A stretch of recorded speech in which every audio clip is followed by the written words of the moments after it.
सभी को नमस्कार।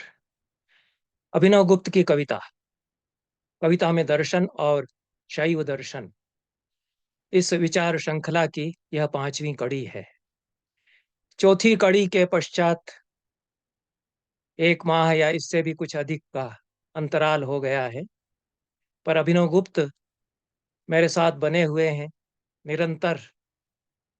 मैं उनका सहयात्री हूँ और मैं प्रयास करता हूँ उन्हें समझने की। अभिनव गुप्त अथाह महासागर हैं। मेरे घट में जितना कुछ थोड़ा बहुत समा सका उतना मैं ग्रहण कर पाता हूँ, करता हूँ और उसे व्यक्त करने की भी कोशिश करता हूँ। अभिनव गुप्त ने अनेक स्तोत्र काव्यों का प्रणयन किया था। उनमें से सब नहीं मिलते हैं। कुछ स्तोत्र काव्य आचार्य केसी पांडे ने, कांति चंद्र पांडे ने अभिनव गुप्ता ए फिलोसॉफिकल स्टडी शीर्षक जो अपनी पुस्तक है उसमें प्रकाशित किए हैं। एक उनका अनुपलब्ध स्तोत्र आचार्य पंडित प्रवर बी राघवन ने प्रकाशित किया है। उनके जितने उपलब्ध स्तोत्र हैं उनमें से अधिकांश अभिनव गुप्त काव्य संग्रह जो मेरे और डॉक्टर रमाकांत पांडे के संपादन में प्रकाशित है साहित्य अकादमी से, उसमें रमाकांत पांडे द्वारा विरचित विमर्श टीका के साथ प्रकाशित कर दिए गए हैं। फिर भी कतिपय स्तोत्र अभिनव गुप्त के छूट गए हैं। रमाकांत पांडे जी ने बहुत अध्यवसाय और अध्ययन के साथ उन स्तोत्रों पर संस्कृत में टीका की है और शैव दर्शन को समझने के लिए भी वह टीका उपादेय है। अभिनव गुप्त के सारे ग्रंथ हमारे लिए सहज रूप में बोधगम्य नहीं है। इसलिए हमारे जैसे लोग यह प्रयास करते हैं कि उनके जो मुक्तक हैं और उनके जो स्तोत्र काव्य हैं उनमें जो शैव दर्शन की काव्यात्मक अभिव्यक्ति हुई है उसके माध्यम से हम शैव दर्शन को समझें।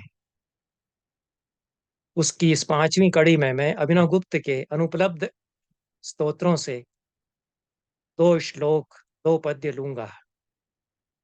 ये दोनों पद्य जितनी सामग्री अभिनव गुप्त पर अन्य लोगों ने संपादित संकलित की है,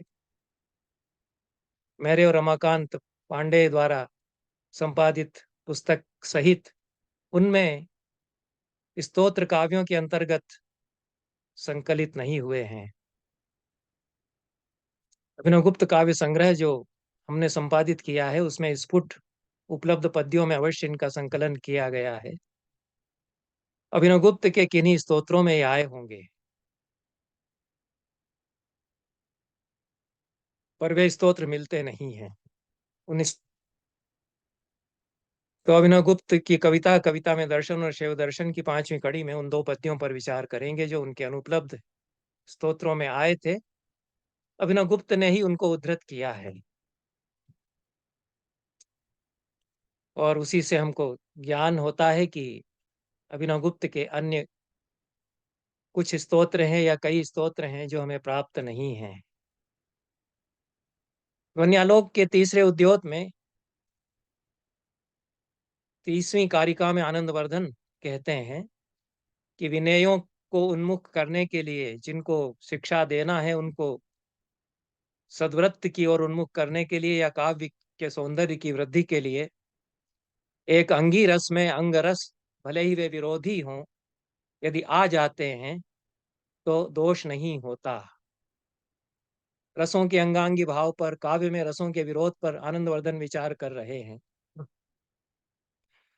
प्रमुख रस के साथ अंगभूत कुछ रस आते हैं, अविरोधी हैं तो कोई दोष हो ही नहीं सकता। लेकिन श्रृंगार के साथ करुण का विरोध है, श्रृंगार के साथ विभत्स का विरोध है, श्रृंगार के साथ रौद्र रस का विरोध है। तो किन रसों में परस्पर विरोध है इसको जानना चाहिए और कवियों को चाहिए कि जो परस्पर विरोधी रस हैं उनको साथ में न लाएं, एक साथ एक ही पद्य में उनको न गूंथें, भले ही उनमें से एक प्रधान और दूसरा उसका अंग बन करके आए। जो अविरोधी रस हैं वो अंगांगी भाव से हों तो दोष नहीं रहता। यह आनंदवर्धन का कहना है, बहुत उचित कहना है। इसके उदाहरण में एक देवी की स्तुति में, दुर्गा की स्तुति में भी पद्य उद्धृत है, वहां पर अन्य भी पद्य उद्धृत हैं। उसके पश्चात लोचन में अभिनव गुप्त कहते हैं यथा ममैव स्तोत्रे, जैसा कि मेरे ही स्तोत्र में यह पद्य आया है। त्वां चन्द्रचूडं सहसा स्पृशन्ति प्राणेश्वरं गाढवियोगतप्ता सा चन्द्रकान्ताकृतिपुत्रिकेव संविद्विलीयापि विलीयते में। यह चंद्रचूड़ की भगवान शिव की स्तुति में यह स्तोत्र रहा होगा। और जो अभेद भावना है भक्त की, भक्ति जो है एक ही भाव भावन है, जैसा शिव शास्त्रों में उसको परिभाषित किया है। नपाद पतनम भक्ति व्यापितु परमेश्वर, व्यापितु परमेश्वर से, ऐसा कुछ कहा है। सर्वव्यापी परमेश्वर के चरणों पर माथा रगड़ना भक्ति नहीं होती। भक्ति तद्भाव भावनम, उसके भाव से एक ही भाव हो जाना, यह भक्ति है। इसी भक्ति को अभिव्यक्ति अभिनव गुप्त ने अपने स्तोत्रों में, अपने पद्यों में दी है। मेरी संवित तुम चंद्रचूड़ को सहसा स्पर्श करती हुई, गाढ़ वियोग से तप्त प्राणेश्वर तुम चंद्रचूड़ को सहसा स्पर्श करती हुई चंद्रकांता कृति पुत्रिका के समान द्रवित होती है, विलीन होती जाती है और विलीन होती है, ऐसा कुछ कहा है। अनुवाद जो मैंने मुक्त छंद में किया है उसको भी पढ़ देता हूं। है चंद्रचूड़ प्राणेश्वर तुमको, गहरे वियोग से तपती मेरी संवित, सहसा छूती हुई विलीन होकर और विलीन होती जाती है। चंद्रकांत मणि, इसमें पूरा अनुवाद नहीं हुआ। चंद्रकांत मणि की पुतली जैसे गलती है चंद्रमा की किरणों में। अद्भुत तो उपमा दी है अभिनव गुप्त ने। और गाढ़े वियोग से तपती हुई मेरी संवित या चेतना सहसा तुमको छूती है, विलीन होकर के विलीन होती जाती है। ऐसी कुछ प्रक्रिया एक ही भाव की उन्होंने बताई है। विलीन होती है फिर और भी विलीन होती चली जाती है, ऐसा कहा है। चंद्रचूड़ प्राणेश्वर हैं, चेतना है, उसके प्राणेश्वर हैं तो चेतना नायिका है। यह जो शांत रस है, शम का अनुभव है, शांत रस, उसमें श्रृंगार का प्रसंग आ गया है अंग के रूप में, कि चेतना रूपी रमणी सुंदरी वियोगाकुल विरह से व्याकुल होकर विरह में तपती हुई छूने का प्रयास करती है अपने प्राणेश्वर को। वो पिघल जाती है, द्रवित होती चली जाती है, अपने अस्तित्व को निःशेष करती और करती चली जाती है, करती चली जाती है, ऐसा कहते हैं। जैसा अनुवाद हो सका ऐसा अनुवाद यहाँ पर किया गया है। जैसा मैंने कहा कि उपमा अभिनव गुप्त ने ऐसी दी है जैसी अन्य किसी कवि ने नहीं दी है। चंद्रकांत मणि का वर्णन कालिदास ने भी किया है। यक्ष अपनी प्रियाओं को रात में आलिंगन करते हैं और चंद्रकांत मणियां द्रवित होती हैं। चंद्रकांत मणि का चदोवा है, उसमें जो कुछ रज्जू बंधी हुई हैं उनसे चंद्रकांत मणि द्रवित होती तो उसकी बूंदें झरझर कर उनके ऊपर गिरती हैं। तो ग्रीष्म में गर्मी जो उनको लगती है उसमें राहत मिलती है। चंद्रकांत मणि चंद्रमा की किरणों के स्पर्श से द्रवित होती है। चंद्रकांत मणि द्रवित होती ऐसा नहीं कहा है, चंद्रकांत मणि की आकृति पुत्रिका जैसे द्रवित हो जाए, क्योंकि इधर संवित या चेतना नायिका है। उसको उपमा के लिए चंद्रकांत मणि की बनाई हुई पुत्तलिका या पुतली हो, और पुत्तलिका या पुतली के लिए आकृति पुत्रिका सुंदर शब्द अभिनव गुप्त ने दिया है, अन्यत्र मुझे यह नहीं मिला। गुड़िया के लिए पांचाली का शब्द मिलता है, पुतली के लिए पुत्तली का शब्द मिलता है, पुतली के लिए काष्ठपुतली का शब्द मिलता है। महाभारत में दारुमयी योषा, बहुत सुंदर शब्द बनाया है व्यास, महामति महामुनि व्यास ने। यथा दारुमयी योषा नरवीर समाहिता ईरयत्यंग मंगानी तथा राजन निमाह प्रजा, भीष्म कहते हैं। जैसे दारू या लकड़ी की बनी हुई योषा या महिला पुतली, काष्ठ पुतलक, कठपुतली, सूत्रधार पीछे से डोरी से उसको घुमाता है, चलाता है तो वो चलती उसी तरह से। ये सारी प्रजाएं कठपुतली की तरह है, किसी के द्वारा नचाई जा रही है। तथा राजन इमा प्रजा ईश्वर सर्वभूतानाम हृदय अर्जुन तिष्ठति भ्रामयन सर्वभूतानि यंत्रारूढ़ानि मायया। वहां तो यंत्रारूढ़ानि गीता में कह दिया है, किसी मशीन से जैसे माया से चलाई जा रही हैं प्रजाएं। पर सुंदर सहज उपमा महाभारत में दी गई है कि दारूमयी उषा को जैसे नचाते हैं परमेश्वर परम सत्ता परम पिता, उसी तरह से कठपुतली की तरह सारी प्रजाएं नचाई जा रही हैं। तो आकृति पुत्रिका कहा अभिनव गुप्त ने। आकृति पुत्रिका या पुतली भी काठ की बनी हुई ना हो, मिट्टी की बनी हुई ना हो, गुड़िया कपड़े की भी बनाई जाती, उसको पांचालिका कहते हैं संस्कृत में। और वात्स्यायन ने कामसूत्र में पांचालिकाओं से कैसे क्रीड़ा करते हैं बालक बालिकाएं, उसका वर्णन किया है। उन्होंने खूब खिलौनों का वर्णन किया है, क्रीड़ाओं का वर्णन किया है। पर यहाँ चंद्रकांत मणि से बनाई हुई आकृति पुत्रिका या पुतली, उससे उपमा दी गई है चेतना के लिए, और सुंदर उपमा दी गई है। चंद्रकांत मणि चंद्रमा की किरणों के स्पर्श से द्रवित होती है। चंद्रकांत मणि से कोई पुतली महिला की आकृति बनाई जाए तो वह भी पिघलेगी, द्रवित होगी, पानी उससे झरेगा। यह अद्भुत उपमा इसलिए है कि विलीन होती जाती है, विलीन होती जाती है, ऐसा अभिनव गुप्त कहते हैं। पूरी तरह से गलती नहीं है चंद्रकांत मणि कभी भी। और जो पानी की बूंदें छल छलाती हैं उसके ऊपर, उसमें केवल चंद्रकांत मणि से वो निकली हैं पानी की बूंदें, ऐसा नहीं होता। चंद्रमा की किरणें भी उसको जो छू रही हैं, वो चंद्रमा की किरणें भी तो पानी बनती हैं वहां उससे मिलकर के। इसलिए ये अद्भुत उपमा है कि प्राणेश्वर चंद्रचूड़ के पास मेरी चेतना जब आती है तो वो भी तो पिघल करके मेरे में एक हो जाते हैं, और मैं भी उनसे एक होता हूँ। मेरी चेतना रूपी प्रेयसी उनकी, वह भी उनसे एक होती है, दोनों एक होते हैं, दोनों पिघल करके एक होते चले जाते हैं। इसलिए विलीन होती जाती है, विलीन होती जाती है, ऐसा कहते हैं। यह जो ईश्वर सायुज्य की प्रक्रिया है उसके अनुभव को उन्होंने व्यक्त किया है। और जो शैवाद्वैत है उसके अनुभव को व्यक्त किया है। अद्वैत की स्थिति में भी बोध बना रहता है। तो बोध की तीन स्थितियां अभिनव गुप्त ने बोधारंभ, बोधमध्य और बोधाग्र इत्यादि बताई हैं। तो शिव का बोध बना रहता है, अपनी चेतना का बोध बना रहता है, लेकिन दोनों पिघल करके एक होते चले जा रहे हैं। ऐसी प्रक्रिया उसमें घटित होती है। शिव यदि उनका साक्षात्कार हो रहा है तो यह अभिनव गुप्त अपने किसी स्तोत्र में, उन्होंने बहुत सुंदर स्तोत्र रहा होगा, यह तो विलुप्त हो गया लग रहा है, और अभिनव गुप्त बहुत सहज भाव से, जैसा कि मेरे ही श्लोक में मैंने कहा है, ऐसा कहकर के, और श्लोक अपना अन्यान्य उदाहरणों के साथ में लोचन में आनंदवर्धन की बात के उदाहरण में दे देते हैं। उनकी कृपा है कि यह श्लोक बच गया। और कोई मुझे स्रोत, अन्य विद्वानों को इसका पता हो, पूरा स्तोत्र मिलता हो तो वे मुझे बताएंगे। मेरा तो अध्ययन अपूर्ण है ही।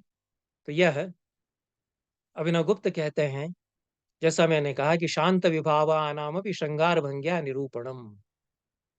जो शांत के विभाव हैं, कि चेतना का शैवाद्वैत बता रहे हैं, तो यह चंद्रचूड प्राणेश्वर विभाव हैं। और संवित यह भी विभाव है, एक आलंबन है, एक आश्रय है। दोनों ही विभाव हैं, शांत रस के विभाव हैं, लेकिन दोनों को श्रृंगार रस के विभाव के रूप में अंगभूत बना दिया है। श्रृंगार भंगी यहाँ आ गई है। जैसे प्रेयसी मिलकर के द्रवित होती है, अपने आप को अर्पित करती है अपने प्राणेश्वर के लिए, प्राणेश्वर भी तो कुछ रीझते हैं, झुकते हैं, वो भी तो द्रवित होते हैं। दोनों की प्रक्रिया, इसलिए ये अद्भुत उपमा है कि चंद्रकांत मणि केवल वही नहीं पसीजती है, नहीं तो अपने आप पसीजती रहती। जब तक चंद्रमा की किरणें उसको छू करके, वे उससे नहीं कुछ मिलकर के रासायनिक क्रिया करती है, तो कोई केमिकल प्रोसेस है कि खास तरह का एक चमकीला पत्थर होता है जिसको चंद्रकांत मणि कहते हैं, और चंद्रमा की किरणें यदि उसको छू जाएं तो पानी की बूंदें उस पर छल छला जाती हैं। तो चंद्रमा की किरणें भी तो उसमें शामिल होती हैं उस छल छलाने में। इसलिए ये अद्भुत उपमा उन्होंने दी है अभिनव गुप्त ने, कि दोनों मिलकर के एक होते हैं। तो शांत के विभाव हैं संवित और चंद्रचूड़ प्राणेश्वर। उनमें प्रेमी और प्रेमिका, प्रीतम और प्रेयसी, उनको श्रृंगार के विभाव के रूप में अंग बना दिया गया। उपमा के द्वारा उसको और गहराई दे दी गई है। यह यदि विरोधी रस भी कहीं कहीं अंग रूप में आ जाए तो दोष नहीं होता। कविता की ऐसी संभावनाएं हैं कि सारे विरोध मिट जाते हैं, विरोधियों के बीच विरोध मिट जाते हैं। कहीं कहीं तो बीभत्स, अभिनव गुप्त तो कहते हैं कि बीभत्स भी यदि आ गया महान कवि की रचना में, कालिदास की रचना में तो आ ही जाता है, श्रृंगार में बीभत्स आ जाता है। उदाहरण है रघुवंश में, दो उदाहरण तो मैं दे सकता हूँ।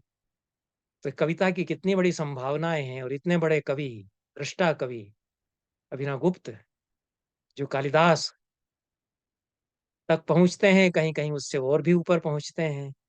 उनकी कविता इसका उदाहरण देती है, प्रस्तुत करती है। चतुर्थ पाठ में मुझे शंका थोड़ी-सी है। मैंने दोनों तीनों मेरे पास जो संस्करण हैं ध्वन्यालोक लोचन के वो मैंने मिलाए। संविद विलीयापि विलीयते में ऐसा ही पाठ है। आचार्य रेवा प्रसाद द्विवेदी ने जो पुनः संपादन किया है उसमें भी वही पाठ है और पुराने संस्करणों में भी यही पाठ है। संविद विलीन होकर के और विलीन होती चली जाती है, अनुवाद बनता है। उसका आशय यह है कि एक बार विलीन होकर के भी विलय की प्रक्रिया समाप्त नहीं होती, डिसॉल्यूशन पूरा नहीं होता, विलय होता चला जाता है, ऐसा कहना चाहते हैं। पर ऐसा मुझे आभासित हुआ और हो सकता है कि मैं गलत ही हूँ कि संविद विलीयते में ऐसा हो सकता है कि लिखा गया हो अभिनवगुप्त के द्वारा या यह भी पाठ हो सकता है। संवित विलीन होकर के भी विलीन नहीं होती, हालाँकि दोनों में अंततः बात वही रहती है। विलीन होती है और विलीन होती चली जाती है, ऐसा कहें और विलीन होकर के भी अविलीन बनी रहती है, ऐसा कहें। उसमें विरोधाभास अलंकार हो जाता है। विलीयापि अविलीयते में ऐसा यदि कहेंगे, तो विरोधाभास अलंकार होगा। शायद अभिनवगुप्त ने यह लिखा हो, विलीन होकर के भी अविलीन बनी रहती है, ऐसा वे कहना चाहते हैं। तब यह व्याख्या होगी कि चेतना के 2 स्तर हैं संवित के। एक स्तर विलीन होता है, दूसरा उसको विलीन होता हुआ देखता है, साक्ष्य से देखता है। अपने ही विलय की प्रक्रिया का साक्षी बनता है। यह भी संभव है, यह भी उचित व्याख्या हो सकती है। दूसरा श्लोक इसके बाद ले लेते हैं। ध्वन्यालोक में द्वितीय उद्योत में 7वीं कारिका है।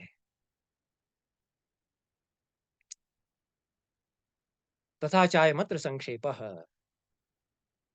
अलंकार और ध्वनि का क्या संबंध है? ध्वनि काव्य में अलंकार आते हैं, तो कैसे वे वास्तव में अलंकार होते हैं और कहाँ-कहाँ वे वास्तव में अलंकार नहीं रहते। व्यंग्य अर्थ को यदि संपुष्ट करेंगे तो अलंकार कहलाएँगे, काव्य के नहीं तो नहीं कहलाएँगे। यह ध्वन्यालोककार आनंदवर्धन का आशय है।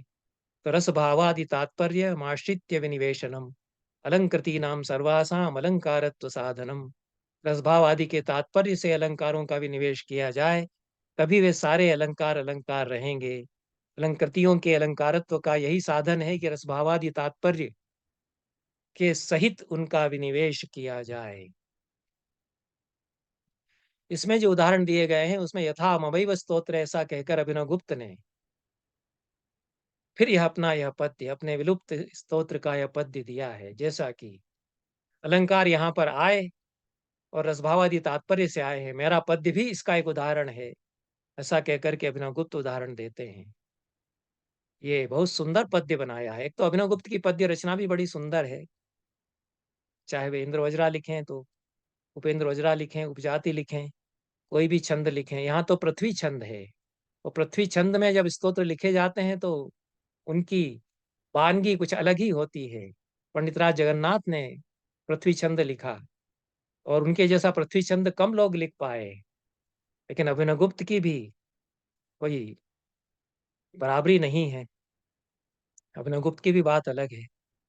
तो समस्त गुण संपद सममलंक्रियाणां गणैर्भवन्ति यदि भूषणं तव तथापि नो शोभसे शिवं हृदय वल्लभम यदि यथा तथा रंजयेस् तदेव ननु वाणीते भवति सर्वलोकोत्तरम। यह भी सुंदर पद्य है। वाणी को संबोधित किया है, हे वाणी। कवि वाणी है, कवि की जो वाणी है और जो बात आनंदवर्धन कह गए हैं उसी को कविता की भाषा में कह रहे हैं, हे वाणी। समस्त गुणों की संपदाएं अलंकारों के गणों के साथ समस्त गुण संपदा अलंक्रियाणाम गणैः समम भवन्ति तव भूषणम। तुम्हारे भूषण हो जाएंगे, तुम्हारे भूषण यदि होते हैं तथापि नो शोभ से, फिर भी तुम शोभित नहीं होती, चाहे जितने गहने तुमको पहना दिए जाएं। शिवम हृदय वल्लभम यदि यथा तथा रंजयेस। हृदय वल्लभ शिव को यदि तुम जैसे बन सके वैसे रंजित करो। चाहे जितनी सज-धज करके आओ, लेकिन अपने हृदय वल्लभ शिव को यदि रंजित नहीं कर सकी, उसमें तो गहने अलंकार काम नहीं आएँगे, उसमें तो संविद विलीन होगी वही काम आएगी। तो हृदय वल्लभ शिव को यदि तू रंजित कर सके हे वाणी, तदेव ननु वाणीते भवति सर्वलोकोत्तरम। क्या अभिव्यक्ति है! लोकोत्तर ही अभिव्यक्ति हो गई है। तो हे वाणी, वही तेरी लोकोत्तरता हो जाएगी। बाकी सब लौकिक है, सारे अलंकार, अलंकारों के गण, समस्त गुण संपदाएँ तुम्हारे लिए भूषण होंगी। फिर भी सच्ची शोभा तेरी नहीं होगी हे वाणी। हृदय वल्लभ शिव को रंजित कर सकी, तभी सर्वलोकोत्तर तेरे लिए होगा। ऐसा अभिनवगुप्त कहते हैं। यह पद्य ध्वन्यालोक लोचन में द्वितीय उद्योत के 7वें पद्य के लोचन में टीका में अभिनवगुप्त ने कहा है। आनंदवर्धन कह रहे हैं कि रसध्वनि का विषय अलग है और रसालंकारों का, रसवद अलंकारों का विषय अलग है। तो इस प्रसंग में रसाभास भी अलंकार बन जाता है। ये रसाभास का भी स्वरूप अभिनवगुप्त यहाँ थोड़ा अलग बता रहे हैं। तो जो रसध्वनि के भेद हैं, उनमें रसाभास और भावाभास की गणना की जाती है और रसाभास अलंकार बन जाता है उत्तम काव्य में। इसको अभिनवगुप्त यहाँ बता रहे हैं, यथा ममैव स्तोत्रे, ऐसा जैसा कि मेरे ही स्तोत्र में यह कह करके इस पद्य को वे उद्धृत करते हैं। गुणों की सारी संपदाएं, अलंकारों की सारी क्रियाएं, ये सब भी मिलकर यदि तुम्हें सजाएं, वह सौंदर्य न तुझको दे पाए हे वाणी। यदि शिव को बसा लो हृदय में और उन्हें ही बस मना लो, तो जो कुछ तुम में होगा वह लोकोत्तर होगा, ऐसा कहा है। यह वाणी सरस्वती के लिए संबोधन है। समस्त गुण संपदाओं से आशय ध्वनिवादियों के द्वारा निरूपित गुण जो हैं, 3 गुण माधुर्य, ओजस और प्रसाद से भी है, और अलंकारवादियों की दृष्टि से, रीतिवादियों की दृष्टि से, वामन आदि की दृष्टि से जो 10 शब्द गुण और 10 अर्थ गुण हैं, उनसे भी आशय है। क्योंकि अभिनवगुप्त ने तो इनका भी विवेचन किया है। भले ही ध्वनिवादियों ने 10 शब्द गुणों का खंडन किया हो, वामन के रीतिवाद का खंडन किया हो, लेकिन अभिनवगुप्त बहुत आदर देते हैं वामन को भी और कहते हैं कि ये गुण संरचना की दृष्टि से स्वीकार्य होते हैं। पंडित राज जगन्नाथ ने भी स्वीकार किया, क्योंकि वामन का मत बड़ा ही तलावगाही है कविता की संरचना की दृष्टि से। तो श्रेष्ठ प्रसाद, समता, समाधि, माधुर्य, ओजस, पद, सौकुमार्य, अर्थव्यक्ति, उदारता और कांति, इसके द्वारा कविता की संरचना का इतना विशाल परिदृश्य वामन ने खोला है और इतनी समग्रता में कविता का निर्वचन किया है, वामन ने विश्लेषण किया है कि अद्भुत है। तो अभिनवगुप्त उसको समझते हैं। तो समस्त गुण संपद में समस्त शब्द लगा करके गुणों की सारी संपदाएं वो कहते हैं। तो धनीवादी जिनको रस के अंगभूत गुण मानते हैं, रस के धर्म मानते हैं, माधुर्य, ओजस और प्रसाद, उनसे तो आशय है ही। लेकिन जो संरचना के अविभाज्य धर्म हैं, जहाँ की श्लेष अलंकार नहीं है, शब्द अलंकार नहीं है, बल्कि उसकी संरचना की जो संश्लिष्टता है, प्रसंगों के उतार-चढ़ाव के द्वारा, उससे आशय है। तो ये सारे ही जो 10 शब्द गुण और 10 अर्थ गुण हैं, ये कविता की संरचना में भिदे हुए हैं, इनसे भी आशय है। और तदेव ननुभूषणम, ऐसा कहा है, समस्त गुण संपदा सममलंक्रियाणाम गणैर्भवन्ति यदि भूषणम तव तथापि नो शोभसे। गुणों की सारी संपदाएं तुम्हारी अलंकारों के साथ तुम्हारे भूषण बन जाएं। तो ये जो भूषण शब्द का प्रयोग किया है अभिनव गुप्त ने, चूंकि नाट्यशास्त्र में भूषण शब्द एक पारिभाषिक अर्थ में आया है, तो मुझे लगता है कि उसी से उनका आशय है। भरत मुनि ने 16वें अध्याय में 36 काव्य लक्षण बताए हैं और एतानि वै भूषणानि, ऐसा कहा है। ये जो 36 लक्षण है काव्य के भूषण बनते हैं, तो भूषण वहां बाह्य अलंकारों से आशय नहीं है, काव्य की बाहरी संरचना को अलंकृत करने वाले उपादानों से नहीं है, कविता की भीतरी संरचना को जो सौंदर्य, कविता की भीतरी संरचना का जो सौंदर्य बढ़ाते हैं, उनसे आशय है। तो 36 लक्षण जो भरत मुनि ने बताए, षट्त्रिंशदेतानि हि लक्षणानि प्रोक्तानि वै भूषण संमितानि, ये लक्षण भूषण सम्मित हैं। तो तदेव ननु भूषणम, वहां अभिनव गुप्त ने कहा है, तो ये सब मिलकर के भूषण बन जाते हैं। क्योंकि जो लक्षण है वो बहुत बड़ी अवधारणा है, वो ज्यादा आंतरिक तत्व है, आंतरिक संरचना के तत्व हैं। उससे जो बाहरी संरचना है, उसके अंग हैं, उसके उपादान हैं गुण और अलंकार। तो डीप स्ट्रक्चर और सरफेस स्ट्रक्चर की जो बात चाम्स्की करते हैं, तो भरत मुनि उसको बताते हैं कि जो डीपेस्ट स्ट्रक्चर है उसमें तो लक्षण लक्षण रहते हैं, और जो डीपर स्ट्रक्चर हैं, जो सरफेस स्ट्रक्चर्स हैं, उस पर अलंकार और गुण रहते हैं। तो अलंकार और गुण मिलकर के सब भूषणों को बनाते हैं। भूषण और भी आंतरिक संरचना में रहते हैं, तो ये भूषण होते हैं। लक्षण जिनको की कहा है। तो काव्येषु भावार्थ गतानि तज्जैहि सम्यक प्रयोज्यानि रथा यथा रसम तु। ये जो 36 लक्षण है, ये भूषण हैं, भूषण सम्मित हैं, और भावार्थगत ये हैं। कविता की भीतरी संरचना के भाव में ये विधे हुए रहते हैं। सारे लक्षण भूषण सम्मित हैं। इनमें भी विभूषण या भूषण पहला लक्षण है। भूषण नाम से लक्षण भी 36 लक्षणों में पहला उन्होंने बताया। तो अभिनवगुप्त का आशय सारे 36 लक्षणों को जो भूषण कहा है उससे भी हो सकता है, और 36 लक्षणों में जो एक विशिष्ट लक्षण भूषण है, अलंकारेर गुणैश्चैव बहुभिः समलंकृतम भूषणैरिव विन्यस्तैस्तद्भूषणमिति स्मृतम। सारे अलंकार और गुण जिसको अलंकृत करते हैं उनसे वह समलंकृत होता है, और भूषण की तरह उसके वे बन जाते हैं। वह लक्षण जो है भूषण कहलाता है। तो अभिनवगुप्त इस भूषण को भी परिभाषित करते हैं। समस्त गुण संपदा समम अलंक्रियानाम गणैः भवन्ति तव भूषणम, भवन्ति यदि भूषणम तव वाणी तथापि नो शोभसे, ऐसा जो कहा है। तो भरत मुनि जो परिभाषा दे रहे हैं उसी को कविता में अभिनवगुप्त अपने पद्य में परिभाषित पुनः परिभाषित करते हैं। ये सारे अलंकार और गुण जिसको अलंकृत कर देते हैं ऐसा भूषण होता है। तो यही उन्होंने वहां पर कहा भी है। तो भरत मुनि की भी व्याख्या कर रहे हैं, लेकिन बात जो गहरी कह रहे हैं वो तृतीय और चतुर्थ चरण में है।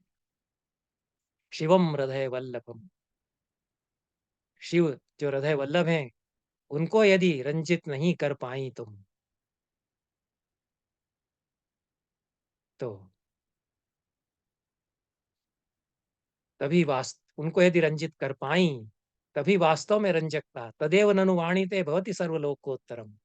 शिवम हृदय वल्लभम यदि यथा तथा रंजयेस, हृदय वल्लभ शिव को तुम रंजित कर सको, तभी वास्तव में लोकोत्तरता तुम्हारी होगी। ऐसा जो कहा है, तो यहाँ जो वाणी है यह वैखरी वाणी नहीं है। और ये जो पूरा दर्शन है जो भर्तृहरि से लेकर के सोमदेव ने वसुगुप्त आदि ने तो स्वीकार नहीं किया है। शिव सूत्र में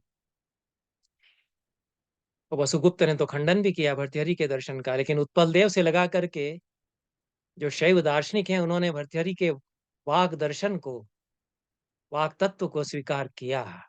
और बहुत सुंदर व्याख्या शैव दर्शन से समंजस उसको करके अभिनवगुप्त ने की। तो वहां पर वाणी के जो 4 स्तर हैं, वह तो परा तो प्रतिभा ही है, वो चेतना का सूक्ष्मतम स्तर है, उसी वाणी से आशय है। तो यहाँ भी चेतना को ही संबोधित कर रहे हैं। वाणी यहाँ चेतना ही है, वही अंततः मध्यमा पश्यंती और वैखरी, पश्यंती मध्यमा और वैखरी बनती है।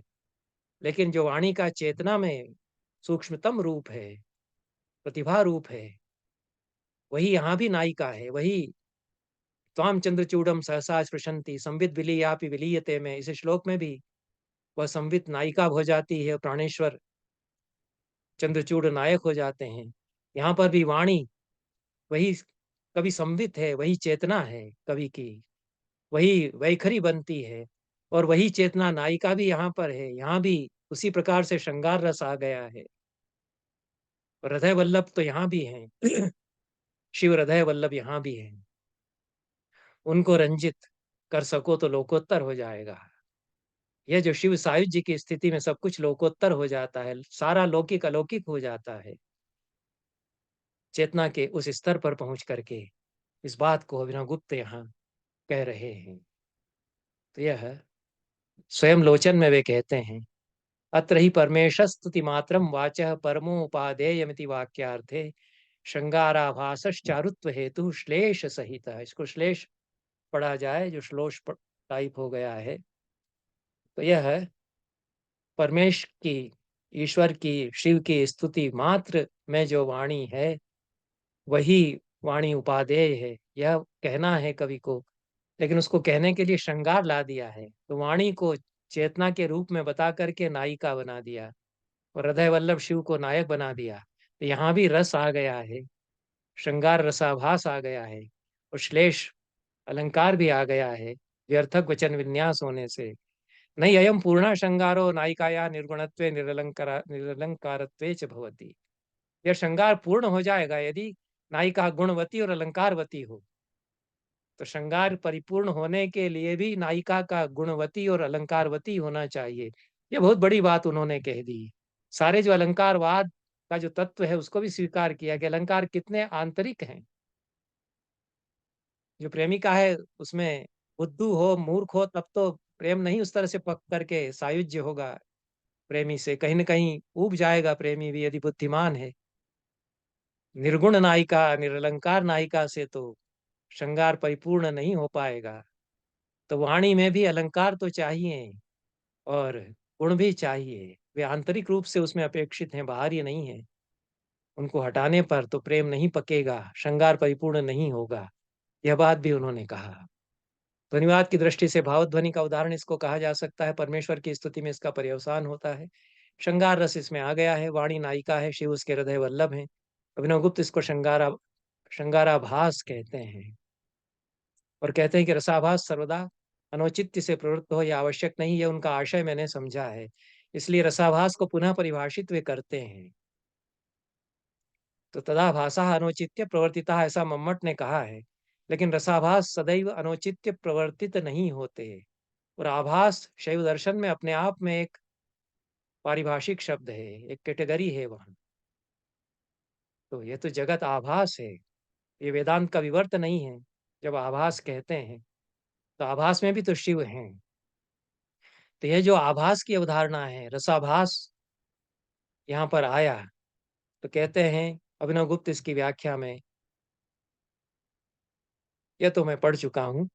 तो यह श्रृंगाराभास जो उन्होंने इसको कहा है उसको मैं यह समझता हूं कि जो आभास की अवधारणा है शिव दर्शन में उसके द्वारा ही समझा जाना चाहिए और इस पर आगे भी चर्चा करेंगे। आभासो नाम अंतस्थितस्यैव बहिःप्रकाशनम नान्यथा भावः। अंतस्थित का बहिःप्रकाशन ही आभास है। आकिंचित भासः प्रकाशनम, कुछ प्रकाशित होता है जो अंतस्थित भाव है उसका। एतद् विश्वम परमेश्वरस्य सीमिता छवि अतश्च आभास इति कथ्यते। परमेश्वर की ही यह संसार सीमित छवि है जो अतीव व्यापक तत्व है, सर्वव्यापी अनंत है। वही शांत होकर के संसार बनता है। यही तो वेदांत और शिव दर्शन में अंतर है। जो अनंत है वही तो शांत बनता है, तब वह शांत उसका आभास है। इसलिए आभास भ्रम नहीं है या विवर्त भी नहीं है। तो सचायम आभासो दर्पण बिंब दृष्टान्ते व्याख्यातः सयो उन्मेष उन्मीलन मित्यपि कथ्यते। ऐसा रामचंद्र द्विवेदी त्रिक दर्शनम अपने ग्रंथ में कहते हैं। दर्पण बिंब के दृष्टांत से भी इस आभास की व्याख्या की जाती है। ऊपर ऊपर से श्रृंगार रस की प्रतीति होती है अभिनव गुप्त के पद्यों में, पर उनके भीतर तत्व चिंतन समाया हो सकता है। और जहां जहां तत्व चिंतन की बात होती है वहां वहां श्रृंगार उनमें आ जाता है। बहुत गहरे तत्व चिंतन की बात कर रहे हैं दोनों ही पद्यों में। और श्रृंगार बहुत सुंदर ढंग से चला आया है, स्वाभाविक रूप में लाया गया है, आरोपित हुआ है ऐसा भी नहीं लगता। बहुत सहज रूप में आ गया है। जैसे कबीर राम की दुल्हनिया अपने आप को बनाते हैं तो सहज भाव से वे